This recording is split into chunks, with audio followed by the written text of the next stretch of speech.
Good evening, and welcome to tonight's segment of Make It Real, a series dedicated to taking a close look at critical, complex issues we face within our society. My name is Deatra Davis. I'm a licensed marriage family therapist, and I will be your host on tonight's Make It Real series. Tonight, we will be discussing mental health in the African American communities. We want to specifically shed light on some social, cultural barriers and stigmas surrounding mental health issues in the African American community.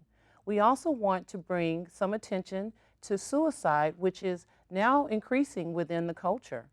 I'm pleased to present our esteemed panel of guests today that will be sharing their personal and professional insights into identifying some of the major issues faced within the African American communities. Tonight's guests are Gigi Crowder, CEO of NAMI, Contra Costa County. We have Nakia Lindsay Shavers, licensed clinical social worker of Bright Moments. And then we also have Darrell Smith with Lifelong Medical. Thank you guys so much for being here and joining us today. Thank you for having us. So let's go ahead and get started. I first wanted to start with you, Gigi, and I wanted to ask you, give us a little bit of insight or information about NAMI, what it is, and what it is that you actually do with NAMI. The National Alliance on Mental Illness is the longest grassroots organization in the United States, having been started by two moms who wanted to make sure that their loved ones were getting the appropriate care needed. And now we're 650 strong.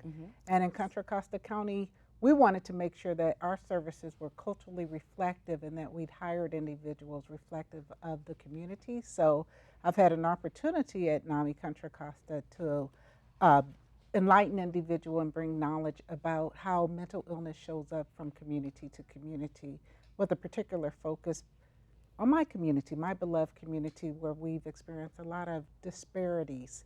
From the 1999 Surgeon General report, he pointed out that African Americans in particular were getting disparate treatment, too often getting their services in restrictive environments. Wow.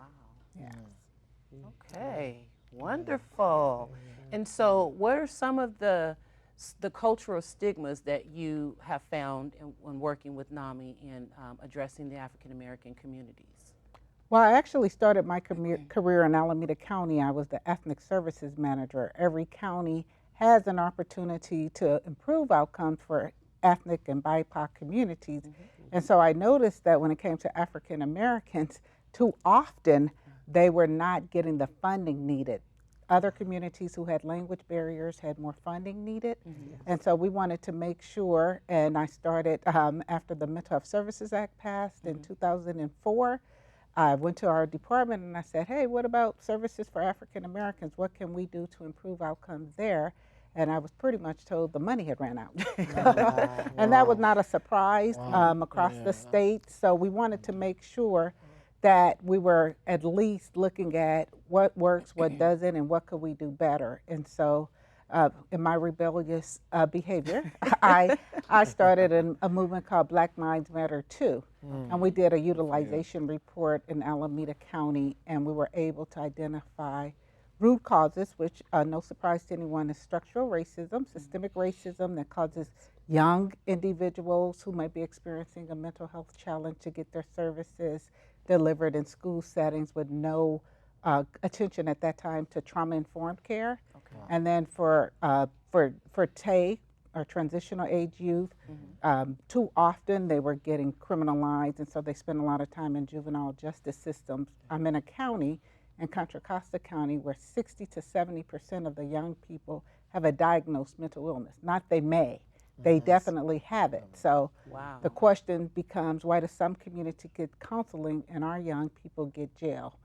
And so we started doing the advocacy of work around that as well. And then looking at adults, all of the side effects of the medication, the life expectancy being shortened, being prescribed the older generation of medication. So we just wanted to use what we call community-defined strategies and strategies that are in our community, often found in our faith community. So I started working with faith leaders throughout the county, and then got a statewide grant to do a program called Mental Health Friendly Communities, where we train faith leaders as the preferred first responders.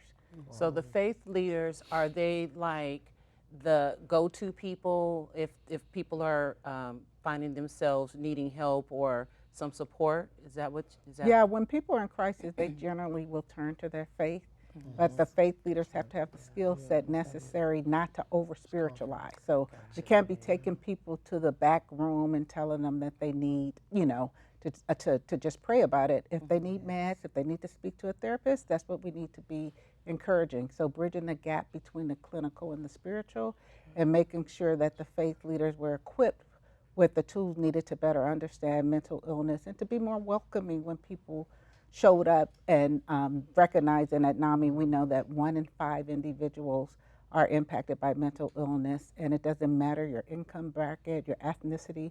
I have learned that there's no more taboo in any community. No one wants to talk about it because of the stigma. So as a matter of fact, I feel like African Americans actually talk about it more than other groups because, it's led to conversations about our mental wellness in a way that we've really embraced opportunities to holistically get well. And so in this past couple of years, with a lot of racial tensions, we were able in Contra Costa County to lift up a program called the 40 Voices Campaign. And we went and got funding from our county, $8.5 million, to have an African American holistic wellness hub. Wonderful. Well, thank you so much for sharing that information about NAMI. And so now I kind of want to move over to Nakia. So Nakia, remember, is a licensed clinical social worker. Yes. She is on the front line working with people every single day in her private practice. Yes. And so Nakia, I kind of wanted to ask you, can you share a little bit of information? What does mental health look like? Can you give us an outline of signs, symptoms of the common things that we might see in our African American communities?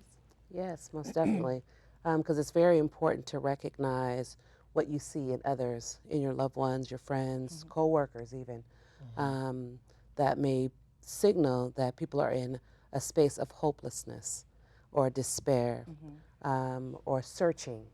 I think that those are some of the things that come out the most when I'm working with my clients. I'm always, whenever I hear hopelessness as one of the symptoms that they're experiencing, I drill into that. Okay. Right, because generally when you lose hope, right, when you feel like your back is against the wall and there's no way out, that's when you're like, then what's the use? Right. Right, so if you can give purpose and hope to someone, then you get the gift of, there's always tomorrow, there's always another opportunity. So looking for signs of being withdrawn, isolation sometimes. Also, sometimes just being overengaged. People kind of don't necessarily pay attention to that part. When people are busybodies, that they're actually kind of sometimes masking pain that they may be experiencing. If people actually, this is the one major clue that we often overlook, but people might say, I'm tired, I don't want to do this no more. People will actually say what they're feeling, right? That burnout, exactly, will show, and they'll say it. And so instead of us saying, oh, you be all right, let's go have a drink, or oh, you be all right, let's go out to eat. No, okay, what does that mean? Coming from a place of curiosity, not a place from judgment, and asking people to expound, I found is very helpful. I think that's also important, just kind of piggybacking a little bit about for individuals who speak up and not feel as if that they're in this process alone. I think it's very important. Well, thank you so much for providing some insight in regards to that. We're going to come back to you. And Daryl, I wanted to just kind of touch bases with you now. So for you, you are a family member of an individual who actually attempted and completed. Yes. Wow. My brother, I was thinking of what you were saying earlier about having someone, a first responder, right? What my brother had was actually a police officer that came to him and that was the last person he saw before he actually completed. And if he had a first responder, someone he can actually reason with, someone who understands mental health, I think it probably would have been a different result. So I think that's very important what you all do as a therapist, that he has someone to speak to. So this is why I do the work, honestly, and this is why it's really so close to my heart and it's dear to me, because I probably couldn't help him, but I could save others. Absolutely. Yeah, definitely. Absolutely. Can you share with me, or if you have an idea, what were some of the inner struggles that you believe your brother was facing and dealing with? Yeah, poverty is one. A sense of belonging, and like you said also, the masking, overindulging, asking everybody how are you doing, looking out for everybody else but not receiving it, and you can't pour from an empty cup, right? And what happens is he became burnt out. And then feeling like he didn't matter. He wasn't important. Whereas his belonging, does he matter? Things do not matter. So I saw that, and I used to ask him questions and talk to him, and I felt like I was like the last person that he actually can really talk to. But he even wrote a letter. He wrote a letter to his kids, so he kind of had it in his mind of really what he wanted to do. Yeah. Wow. Okay. So tell me, how has your family been able to overcome and heal from this particular That's a good situation? question. Faith is very important, right? Yes. When you say faith, prayers, meditation. I believe in therapy and just being able to express yourself, talking to people. Yes. I believe groups is important. But with the family, they're not so prone on mental health, and so it's looked upon as if it's not important or they don't know too much information over it's a stigma. So I always just try to talk about self-care, and being together, being able to spend time with one another, and just being able to show love, showing up with love and showing up with a listening ear. So that's one thing that my family has been able to do. But of course, it was a little bit of division and a little bit of selfishness, because it's like, why would you do this to yourself? And, so, it became real and it became a little bit of division. But that's why I try to stand in and try to be that voice, try to be that voice of reason. Wonderful. Yeah. Wow. Yeah. I know that I've had, some friends that have had an experience where they've lost a loved one to suicide, and it's pretty challenging. It is. And I know it's been fairly challenging, even just working in my own practice with people. And the first thing I asked them is, how can we take this off the table? Yeah. What can we do to take this off the Yes. table? So, but I want to kind of also piggyback. Do you have any additional insight or additional information that you'd like to share when it comes to being a Black woman and outside of your professional, your personal, how do you see things in general? Well, actually today, because of so many of us who are under a tremendous amount of stress based on the election results yesterday, we at NAMI Contra Costa at 2 o'clock, we said, hey, let's pull together some folks and send out an email and give them a safe place to talk about the challenges that we are facing based on the fact that our country has said no to an African American woman.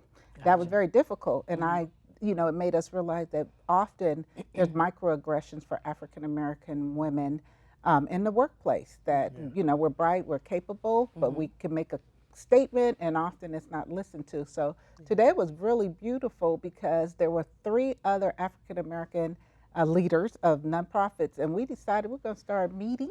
Okay. And debriefing and sharing with each other some of the struggles and equipping ourselves with the tools we need to thrive. And as Daryl said, create a sense of belonging within our support groups. That's how we got through COVID. We came together, we healed each other up, and we talked about the challenges and reminded who we belong to.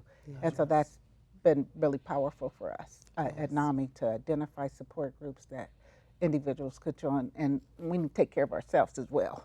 Yeah. Absolutely. So, Nakia, did you want to piggyback on any of what Gigi was mentioning? Well, I definitely want to bring attention to faith-based as a method of bringing about hope right? It has been proven that those who have faith and religion or belief in something outside of self tend to have higher levels of coping, right? That is one of our And finding, areas that we use and to, as a culture. within the Yeah. African American Yeah, community, that's for always sure. been very strong for us. However, there has been also historically known that we tend to also feel as though mental health issues are not us because we have our faith. Yeah. And it's just like, no, just go, like Gigi was saying, just go in the back and just pray about it. Well, my motto is you can have Jesus and a therapist. Right. Right? So it's very important to deal with the day-to-day things. I always say there's a super and the natural, right? There are things that we have to do that we live in this natural body. Right. We have things that are very real that are affecting us, causing stress, causing depressed moods, causing anxiety, causing us to move in more non-adaptive What would coping. some of those things look like when you talk about that? What are some of the things that influence that what you were just saying? Well, definitely systemic things, right? So medical disparities, right? Economic disparities, housing instability, right? Relationships, broken homes, lack of social support is also something else that's there. Just feeling the need of sometimes, where's your next meal coming from? Right?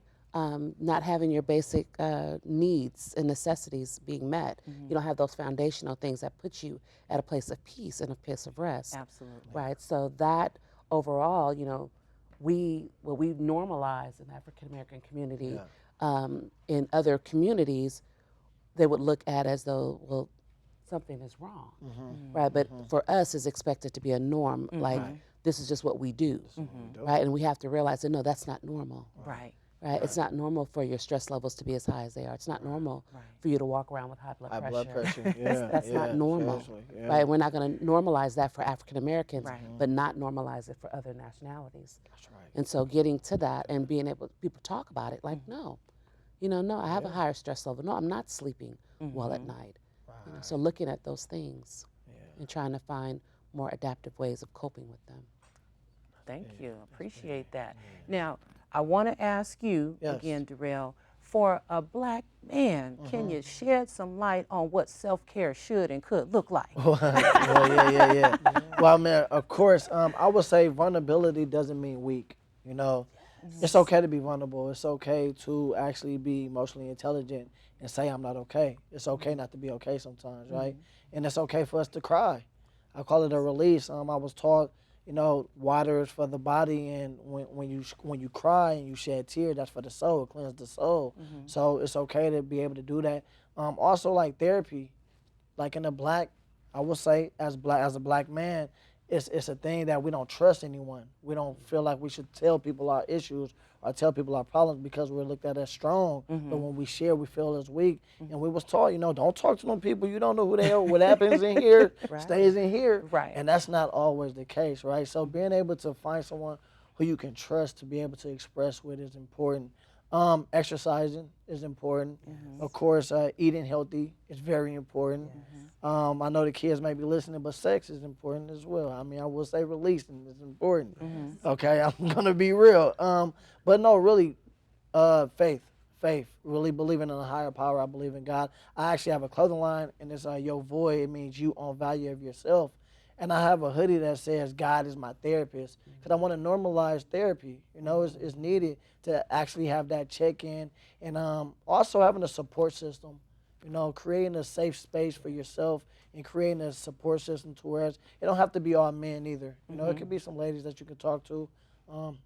So I was going to ask you, when you talk about supports, I remember back in the day, we would get our hair done and we'd be talking to, the barber man or the beautician, definitely the churches, other little community organizations. And those have kind of, changed a little bit, Most for definitely. us. And Right. so, and then we also had the matriarchs of our family that we can always go to Yeah. that provided that safe space. But Yeah. now that they are dying out, Right. it's becoming a little bit more challenging to identify what resources or sources that we can actually tap into. Yeah, I would like to kind of add on to what you were saying because you really hit a lot of points on the head. Well, thank you. Uh, There you are yeah, and when we're talking about faith, and as far as what we need in order to be able to cope, like you said, we did have those outlets, but the issue with some of those outlets is that it wasn't confidential. That's right. So Absolutely. you had to continue to wear a mask. So you would go to the beautician and go to the barbershop, but you're in there with other people who are listening and then repeating the information. So you're being very guarded about what it is true. that you're sharing. Or you go to Big Mama and the next thing you know, your cousins, your Everybody aunties, hears everybody about it. knows about it, right? So that takes away that level of trust. So that's true. the thing that you find in therapy, that you have that space, that this is confidential. I can share everything about myself. I can show up. So having that relationship is important. And then when you talk about the foundations of what God gave us, you think about the first three things that God gave us. He gave us the breath, right? So you always have your breath with you. And when you're going through any kind of emotional or mental health issues, your breath is your number one tool, right? So breathing techniques are very important, right? And then the second thing that God gave us was relationship.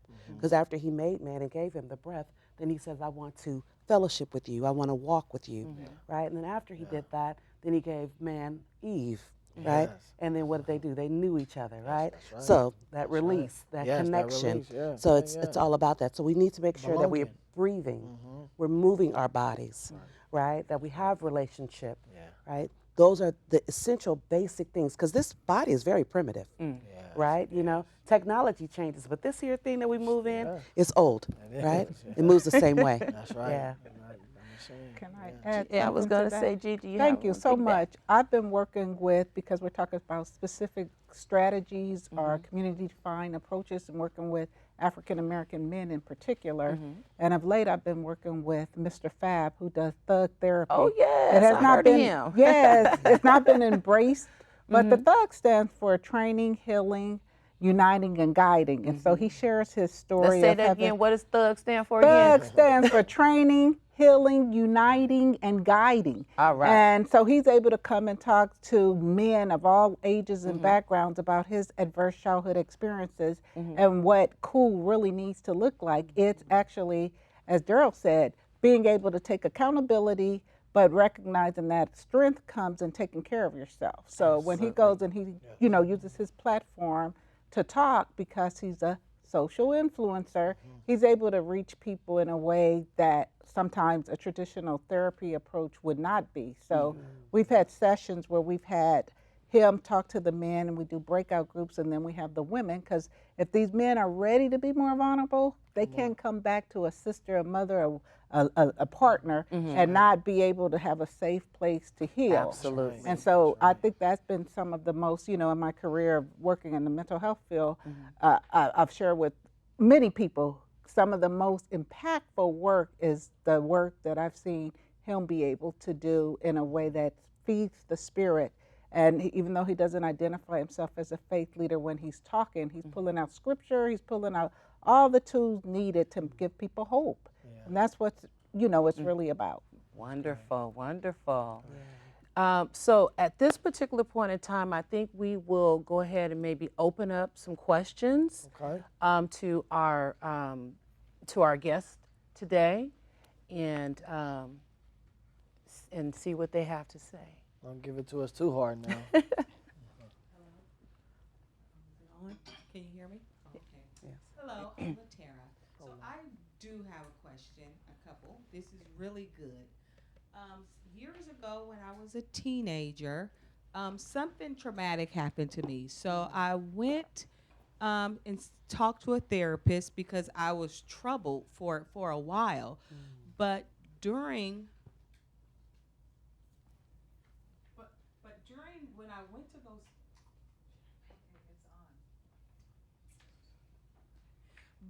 But when I went to the therapist, my experience with the therapist, I felt like wasn't the best, because I felt like the therapist made me feel worse. Instead of making me feel better, I felt like I felt worse. So it sort of turned me off.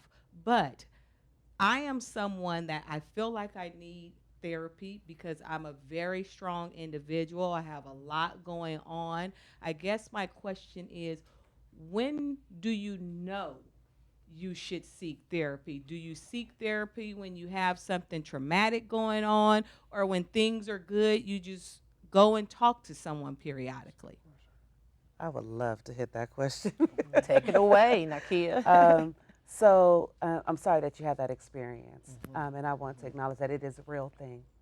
Finding a therapist is almost like finding that right shoe. You can go and see all those heels; they look real good, but you put them on, and it's like, ooh, this hurt my pinky toe, this hurt my big toe. Oh, this one is perfect. So trying on different sizes and different people until you find somebody that you feel comfortable with. That's what I always tell people, even when they're coming to see me for the first time. I want you to feel comfortable talking to me and receiving from me. And if you feel comfortable with that, then generally you might have a good fit, right? So starting with that and knowing that you are the expert in your life.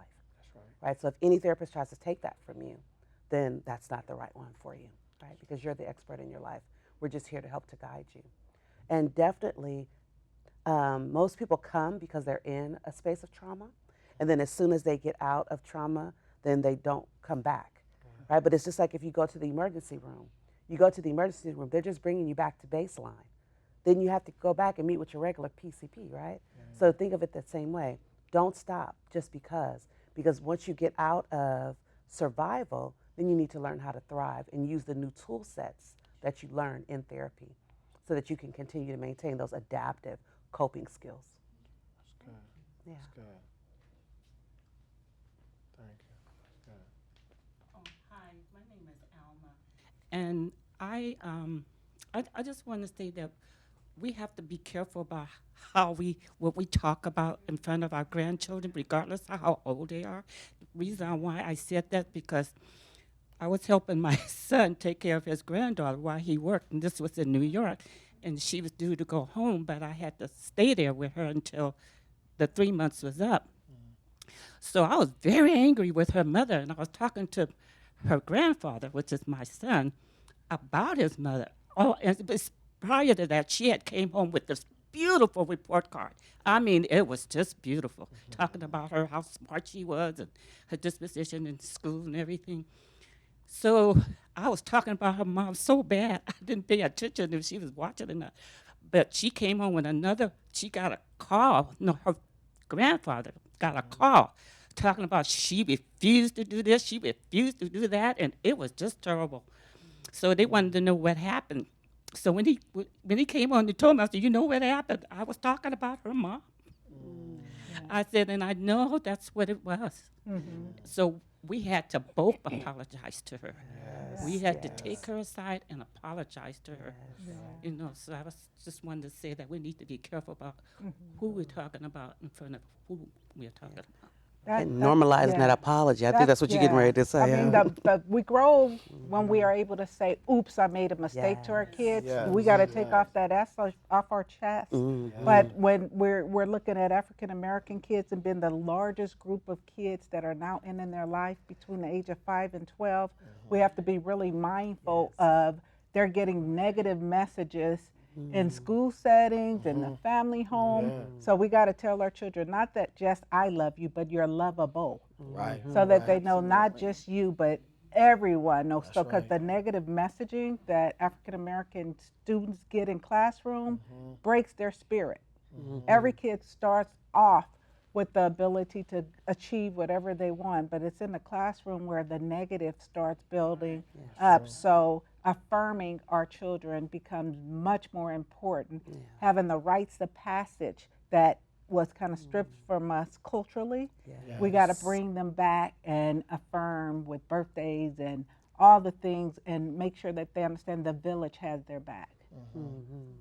So you apologized, and that was a great step in the right direction. Yeah, that normalizing behaviors and effective communication. Absolutely. We're not taught that. That's Right, that's right. that's not an automatic thing, but it's a learned behavior, and it can be done. And usually children, when they don't have a voice, when they don't feel like they have a voice, they'll act it out. Yes. So then, in that sense, your granddaughter usually in an African American setting, usually what happens is they're acting out what happened at home, and now they're getting medicated with ADHD medication when that's not really the case. It all started back at home. So that's good that you voiced that. Thank you for that. And apologizing and holding yourself accountable, you know? It's good. Because kids can be depressed, but they won't say, I feel Right. depressed. Exactly. They'll say, I have a stomach ache. Mhm. They'll have acting out behavior. So, yeah. Right. Excellent. Kind of honestly, I think it kind of is relating to what you guys just said. But so, do you think only like teens and adults should try to like seek therapy and stuff, or do you think like younger kids? Do you think therapy? Do you think like younger kids should get therapy as well? Yes. Yeah. Good question. Definitely, yes. Good question. Good question. Young children. I have a colleague in my office who specializes with children, and it's very important. Therapy looks a little bit different with kids. It revolves around play. Play therapy. So, because the main thing is you want to be comfortable, right? And children are comfortable in play and engaging. That you get on their level. You get down on your knees. You play games with them. You color with them. You do puzzles, things of that nature. So where they are kind of almost multitasking. Yeah. And so definitely, if you feel like you need to talk about something, you want to learn some good coping skills, therapy is excellent for you. I'll share that another approach that has been used with younger people is hip hop therapy. So I worked with a group called Beats, Rhymes, and Life, and I ran back to our department. That's when I knew they weren't that much interested in improving outcomes for African Americans because I found this great way to work with young people through therapy, right? But through them sharing through art, through fashion, through rap, how they felt. Because the traditional sitting on a couch and spilling it is not going to work for all communities. Right. And so the hip hop therapy approach really has proven to be a successful approach when working with youth from all cultural backgrounds. Music is such a healing, a healing tool if it's used correctly. Just don't play one of those somebody done me wrong songs, and then you can really start feeling better. And I'm also going to kind of piggyback on that question as well too. So I think, so I do woodworking, I make candles, I make bath and body stuff, and I started doing all that because of my need to get some of my frustrations out from dealing with, my clients and feeling overwhelmed. And so I actually cook as well too. So I incorporate all of those things into all of my sessions, really depending on, the needs of the client or whatever type of, whatever the goal we're trying to reach at that particular point in time. But thank you guys so much for being here. It's very clear that we have many issues that are multifaceted within our society. My overall goal today was to be able to share some insight, to be able to bring awareness, and I really am happy that we were able to do that and bring this message. It's certainly a lot more information that we can spend hours and hours and hours upon. But again, thank you, Gigi Crowder. Thank you, Nakia Lindsay Shavers, and thank you, Daryl Smith. I appreciate all of you guys, and so with your invaluable insight. And so thank you for joining us today on the Make It Real. Thank you to the viewers for taking the time to watch and support us in our Make It Real series. We hope this segment enlightens you and inspires you. Stay tuned for our next episode where we will continue to explore these critical issues shaping our society. And remember, together, we can all make a difference. Good night. And thank you so much. Thank you so much. Thank you. Thank you.